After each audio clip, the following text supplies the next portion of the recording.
Já está ok, pode começar. Ok. Boa noite a todos. Hoje nós vamos dar continuidade ao livro Passes e Radiações, de Edgar Armond, e a gente vai adentrar ao capítulo 2, que aborda a questão dos centros de força, também denominados de chakras. Bem, então a gente tem que compreender, a Kênia já abordou muito a questão do nosso corpo físico, né, da parte orgânica, né? Mas a gente tem o perispírito, né, que envolve toda essa parte orgânica. E o nosso sistema nervoso, ele está ligado aos centros de forças que são denominados chakras pela literatura oriental e que são muito importantes nos trabalhos de passe. Eles não foram citados por Kardec na codificação espírita por uma conveniência da programação espiritual que tinha outro objetivo, outro foco, né, um outro interesse. Mas isso é algo que a espiritualidade já nos informa há muito tempo. Só que antes da gente adentrar especificamente nos centros de força, a gente vai falar um pouquinho sobre energia, porque é importantíssimo que nós entendamos que nós somos energia, de onde que vêm as fontes de energia, para que a gente possa se reenergizar, para que a gente entenda melhor a importância dos chakras. O universo, né, no nosso universo, circulam diversos tipos de energias que alimentam a vida de todos os habitantes aqui do nosso planeta. Desde os animais, dos seres microscópicos, dos invertebrados, dos vertebrados, das plantas, de nós seres humanos. Então, nós estamos envoltos ou banhados por uma grande massa energética. E essa massa energética, ela tem diversas fontes. Ela vem do espaço sideral, ela vem do Sol, da própria Terra, por isso que muitas vezes a gente é chamado a ficar com os pés na grama, no chão, dos seres espirituais, entre nós encarnados, tanto que às vezes a gente consegue captar a energia do próximo, seja boa ou não. Só que todas essas energias, elas têm características, elas têm vibrações, ondulações e cores próprias. Então, elas são diferentes entre si. As que vêm do Sol, por exemplo, elas correspondem às cores do espectro solar, que são 7, né, que formam o arco-íris. As da Terra são mais primárias, né, vêm lá do centro do globo terrestre, que nós denominamos de energia Kundalini. As que vêm do espaço sideral são inúmeras, sejam dos raios cósmicos, por que não da Lua, né? Tanto que a Lua a gente vê como que ela influencia nas marés, né? Olha a capacidade energética que ela tem. As ondas eletromagnéticas, entre várias outras.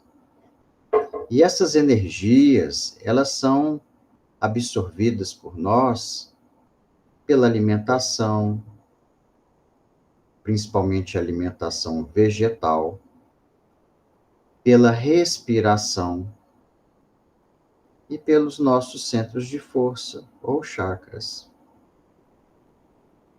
Então, todas essas formas de energia, elas são captadas pelo nosso organismo de uma forma individual.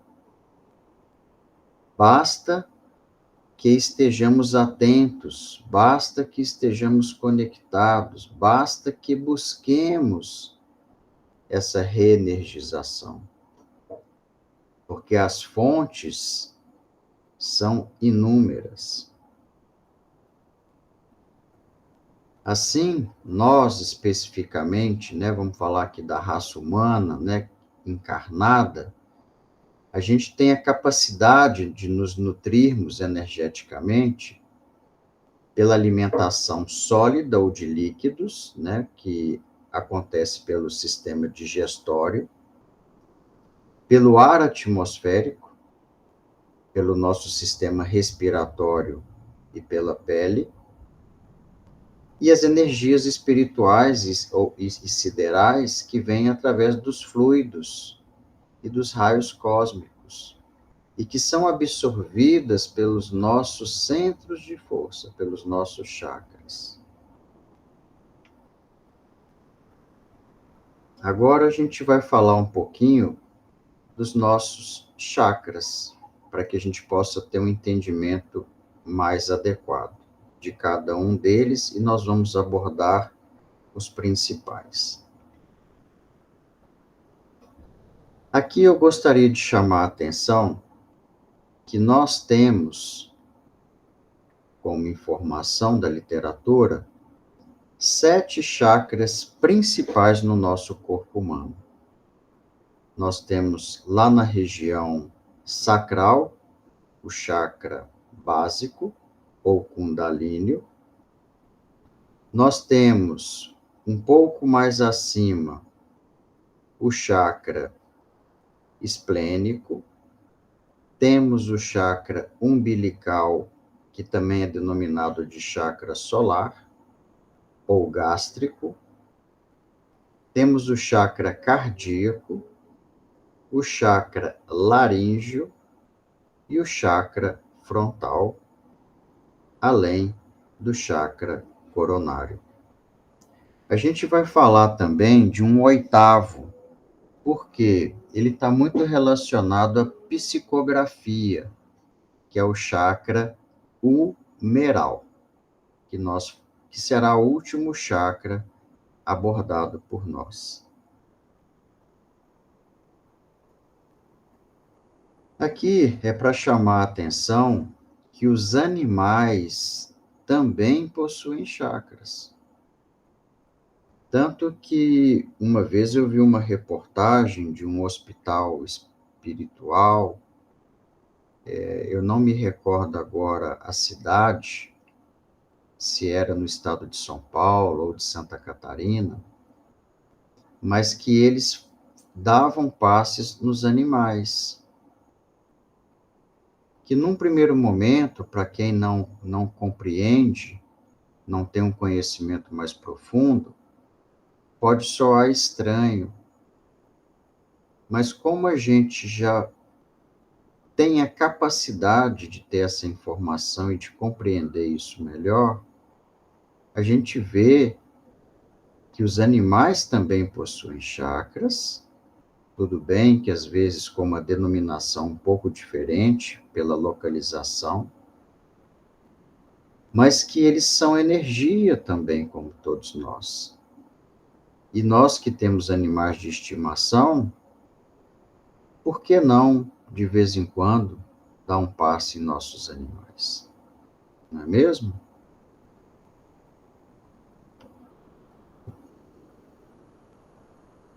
Então, por que que os centros de força também foram denominados de chakras? É porque em sânscrito significa roda, porque eles têm a forma de um círculo, tá? E esses círculos, eles, além de acumular energia, eles distribuem energia. Então, é como se fossem pequenas usinas energéticas, cada uma com uma localização e uma função apropriada, mas que têm a capacidade, e que estão interligados, tá? E que têm a capacidade de fomentar o nosso corpo físico e o nosso corpo perispiritual com a energia mais adequada para cada um de nós. Esses chakras não são visíveis a olhos nus, né? Mas há médiums que têm a capacidade de enxergá-los. E eles estão situados no nosso corpo etéreo, que também é conhecido como duplo etérico, que é formado de emanações neuropsíquicas do nosso corpo físico e de onde emana o ectoplasma. No homem comum, o centro de força ele se apresenta como um círculo de mais ou menos 5 centímetros de diâmetro, quase sem brilho, para não dizer fosco. Só que no homem muito espiritualizado, ele quase sempre é um vórtice muito luminoso e refulgente. Por isso que nas pinturas que a gente encontra em museus, que a gente vê que os pintores antigos pintavam aqueles homens santos com uma coroa de luz, é quase que simbolizando isso. Um chakra coronário extremamente desenvolvido, né?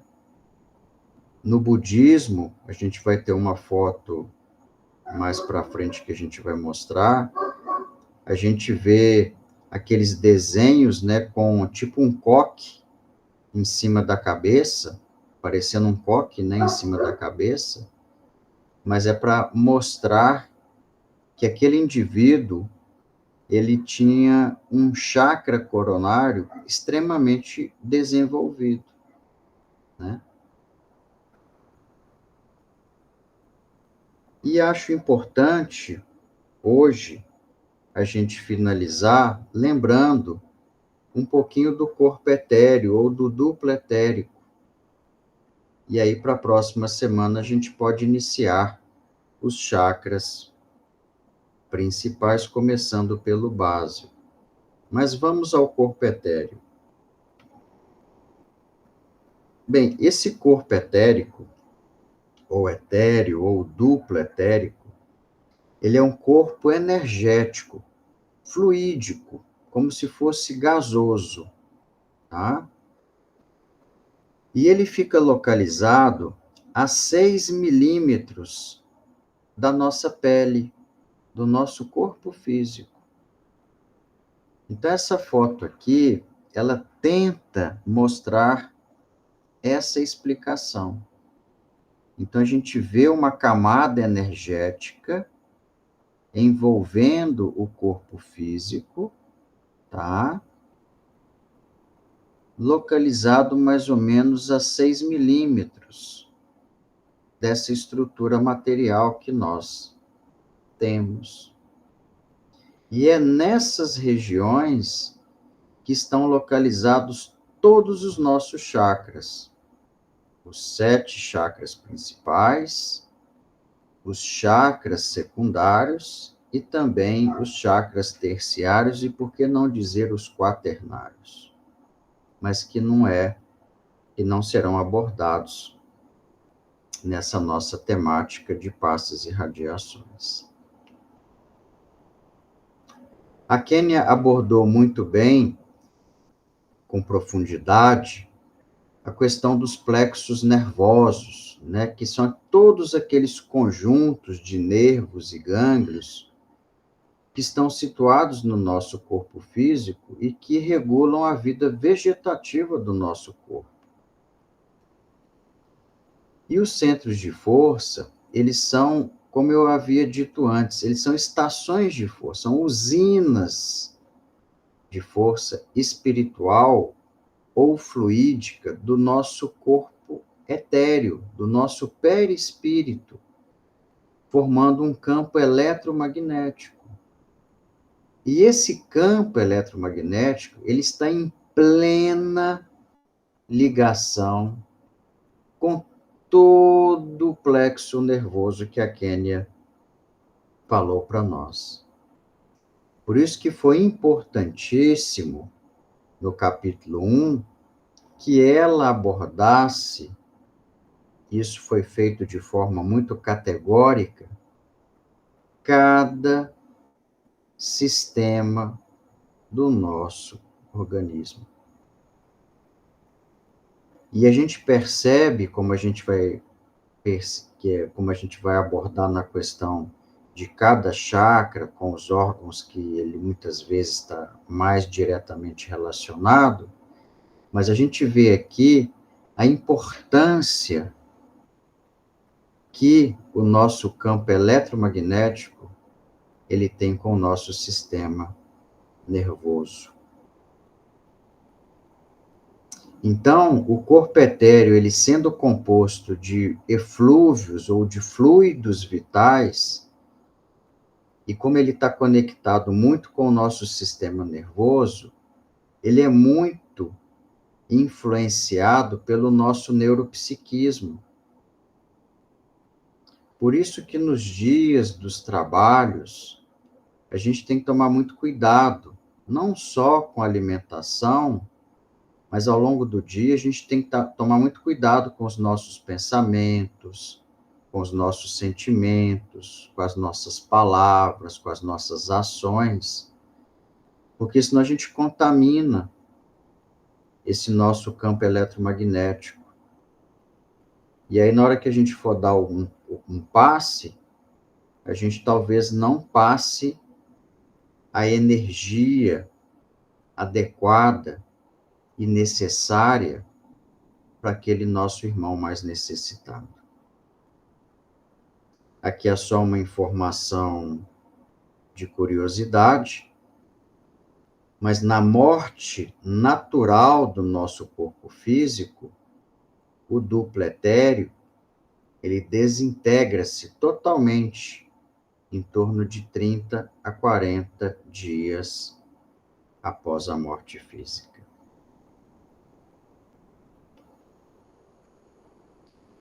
Obviamente, como a gente já citou anteriormente, quanto mais desenvolvido e ativo for o centro de força, maior a capacidade energética ele vai comportar.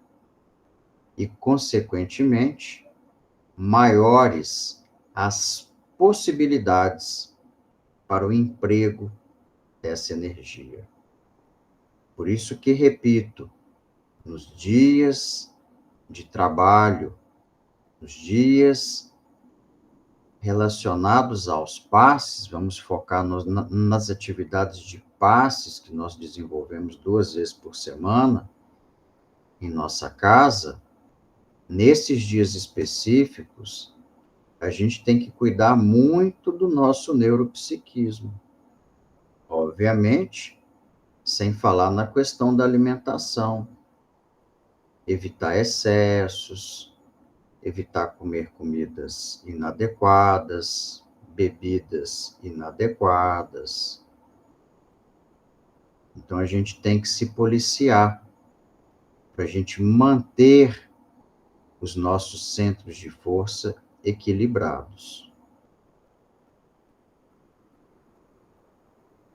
Quanto à localização, obviamente, como muitos de vocês já sabem, os centros de forças localizados no nosso perispírito, eles têm uma correspondência anatômica aos plexos orgânicos que já foram abordados em nosso corpo físico.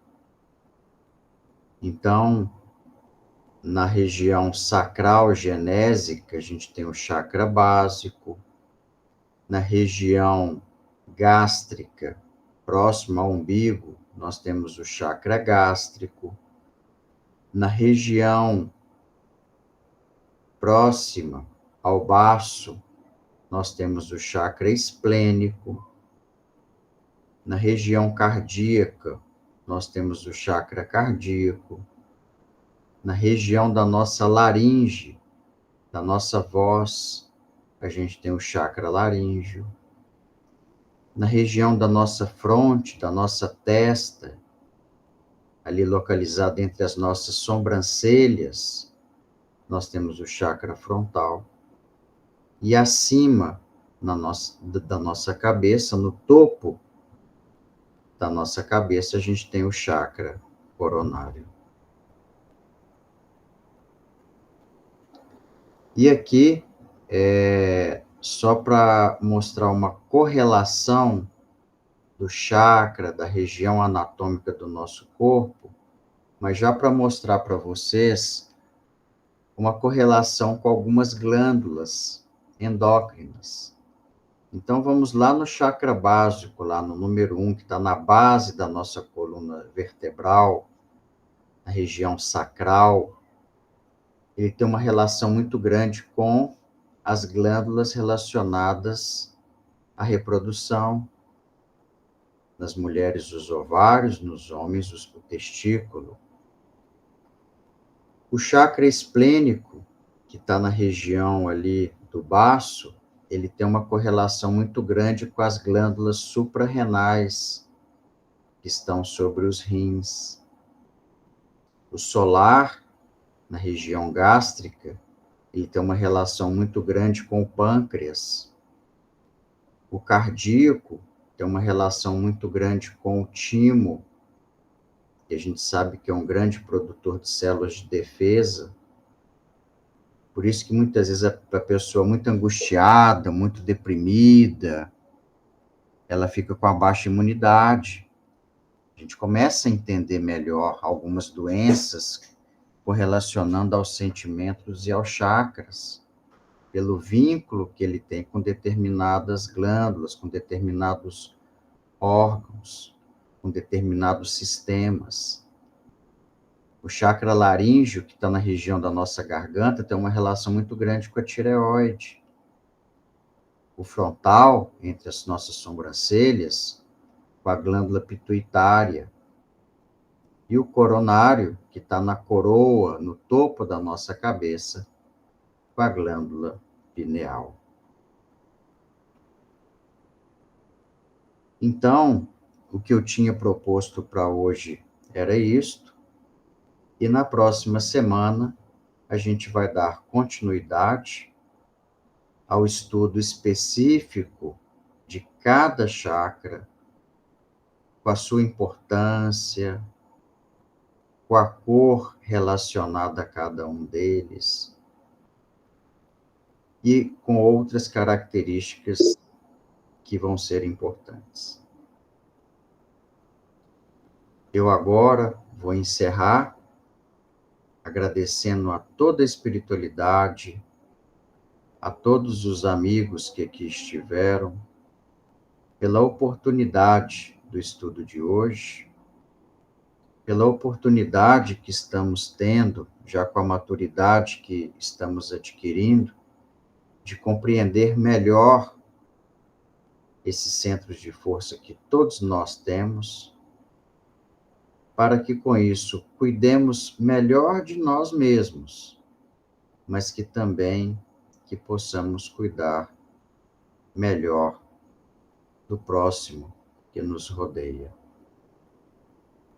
O meu muito obrigado e peço encarecidamente a espiritualidade que possa abençoar os lares de todos aqueles que estiveram aqui presentes e mesmo dos irmãos que não puderam comparecer ao estudo de hoje, tirando todas as angústias, todas as dores, todos os miasmas, e que possamos, com isso, ter uma noite em paz, que possamos descansar adequadamente, nos reenergizarmos, equilibrarmos os nossos centros de força para as tarefas que teremos no dia de amanhã.